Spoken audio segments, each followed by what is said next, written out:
Google data centre ఏర్పాటుతో Visakha రూపురేఖలు మారిపోతాయని ఆ సంస్థ సీఈఓ సుందర్ పిచాయ్ విశ్వాసం వ్యక్తం చేశారు.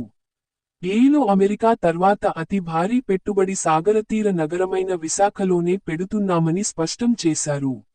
విశాఖలో గూగుల్ పెట్టుబడిపై ఆయన స్పందించారు. సిలికాన్ వ్యాలీ వేదికగా చర్చ. అమెరికాకు చెందిన ప్రముఖ కస్టమర్ రిలేషన్షిప్ మేనేజ్మెంట్ వేదిక సేల్స్ ఫోర్స్ సంస్థ సీఈఓ మార్క్ బెనియాఫ్ అమెరికాలోని సిలికాన్ వ్యాలీలో ఇటీవల నిర్వహించిన డ్రీమ్ఫోర్స్ -2025 చర్చావేదికలో గూగుల్ సీఈఓ సుందర్ పిచాయ్ పాల్గొన్నారు. మార్క్ బెనియాఫ్ దక్షిణ భారతదేశం, అక్కడి ప్రజల విలువలు, ఆహారపు అలవాట్లను ప్రశంసించారు. ఇండియాలో తనకిష్టమైన ప్రాంతం దక్షిణాదిలోనే ఉందన్న ఆయన, మసాలా దోశ తనకెంతో ఇష్టమన్నారు. దక్షిణ భారతదేశంలో విలువలు, మాతృస్వామ్యానికి ప్రాధాన్యం ఇస్తారని తెలిపారు. మహిళలు ఇంటి యజమానులుగా, మార్గదర్శకులుగా ఉంటారు. త్రివేంద్రంలో తాను కలిసిన ఓ మహిళా గురువు తమపై ఎంతో ప్రభావం చూపారు అని బెనియాఫ్ అన్నారు. దీనికి సుందర్ పిచాయ్ స్పందిస్తూ, దక్షిణ భారతదేశం గురించి ప్రస్తావించారు కాబట్టి ఒక విషయానికి గుర్తు చేస్తున్నాను. గత ఆదివారం రాత్రి భారత ప్రధానమంత్రి నరేంద్ర మోదీకి ఫోన్ చేసినప్పుడు దక్షిణాదిలో ఎదుగుతున్న అందమైన సాగరతీర నగరం విశాఖపట్నం గురించి చెప్పాను. అక్కడ అమెరికా తర్వాత అతి పెద్ద పెట్టుబడులు పెడుతున్నాం అని చెప్పారు. విశాఖ రూపురేఖలు మారిపోతాయి. Google CEO Sundar Pichai ETV $15 billion పెట్టుబడితో 1 గిగావాట్కి మించిన డేటా సెంటర్ ఏర్పాటు చేస్తున్నాం. 80% పైగా శుద్ధ ఇంధనం వాడతాం. విశాఖ నుంచి సబ్సీ కేబుల్స్ వెళ్తాయి. ఆ ప్రాంతం మొత్తం రూపురేఖలు మార్చేంత పెట్టుబడి పెడుతున్నామని ప్రధానికి తెలిపాను. దేశాభివృద్ధి కోసం నిరంతరం శ్రమిస్తున్న ప్రధానమంత్రి దృష్టికి ఈ విషయాలన్నీ తీసుకెళ్లాను. Sundar Pichai, Google CEO.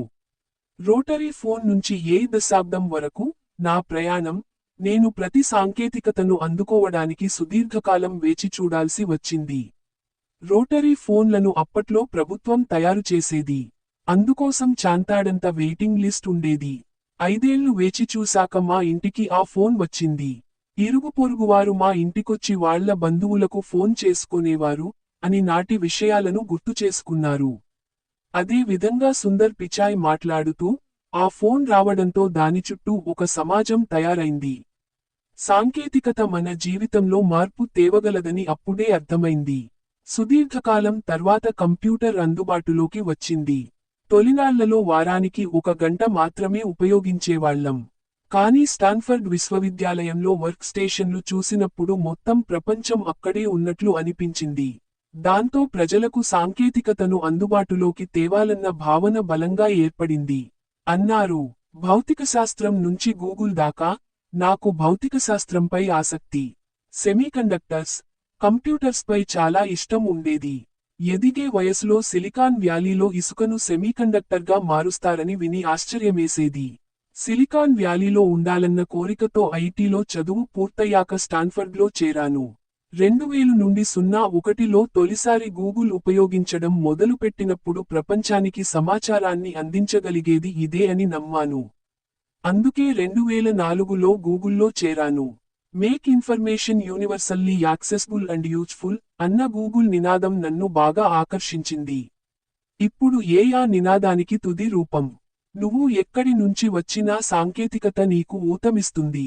ఒక్క మాటలో చెప్పాలంటే గొప్ప సమానత్వాన్ని తీసుకొస్తోంది అని సుందర్ పిచాయ్ తెలిపారు. $2 కాల్ నుంచి గూగుల్ బీమ్ వరకు. సుందర్ పిచాయ్ మాట్లాడుతూ, నేను అమెరికా వచ్చినప్పుడు ఇంటికి ఫోన్ చేయాలంటే $2.30 ఖర్చయ్యేది. అది ఖరీదు కావడంతో ఉత్తరాలు రాసేవాళ్లం. ఇప్పుడు సాంకేతికత వల్ల తల్లిదండ్రులతో రోజూ మాట్లాడగలుగుతున్నాం. మేం గూగుల్ బీమ్ పై పనిచేస్తున్నాం.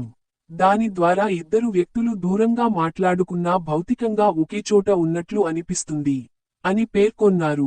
అమెరికా అవకాశాల గని, కష్టపడితే ఏదైనా సాధ్యం. అమెరికాలో ఉండే అవకాశాలపై సుందర్ పిచాయ్ మాట్లాడారు.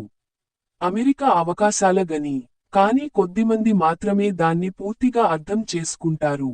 ఇక్కడ కలలను సాకారం చేసుకోవాలంటే కష్టపడాలి.